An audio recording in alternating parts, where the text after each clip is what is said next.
Aujourd'hui, c'est le langage culinaire, avec un champ quasiment infini dans la gastronomie française. Oui, c'est un vaste domaine que je déploierai certainement sur plusieurs chroniques.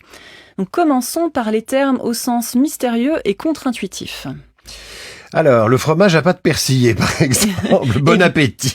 Eh bien, on pourrait imaginer que le fromage persillé contient du persil.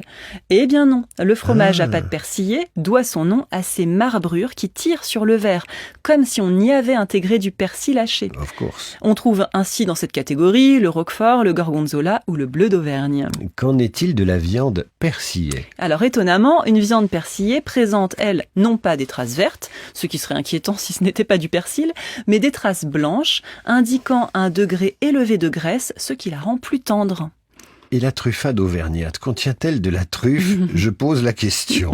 Eh bien, évidemment, la truffade auvergnate ne contient pas de truffe. C'est un plat traditionnel en Auvergne. Il est composé de pommes de terre, d'ail et de fromage. Et il y a des controverses en ce qui concerne les ingrédients qui la composent, car certains y ajoutent de la crème. Ou il y a toujours des controverses. Et d'autres mettent du persil, justement. Ah bon? Ah oui, ah, d'accord. On peut en avoir, oui. C'est possible. Et puis alors, il y a ceux qui la mangent avec la saucisse, ceux qui la mangent sans saucisse, voilà. ceux qui mettent des lardons, pas de lardons. Enfin bon, c'est une querelle qui n'en finit pas.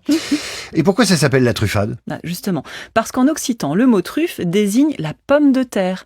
Le mot truffe vient du latin tuffera, désignant une excroissance. Et lorsque les premières pommes de terre sont venues d'Amérique, on leur a donné ce nom, car la truffe, comme la pomme de terre, se cache sous la terre. Enfin, d'où vient le nom de la pissaladière? Très joli nom, qui nous vient du sud, évidemment. Oui. Donc rien à voir avec une salade, bien sûr. Le nom pissaladière vient du nissar peis salat, poisson salé.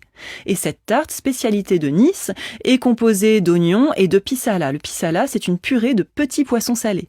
Attention, dans la pissaladière authentique, on ne met pas de tomates.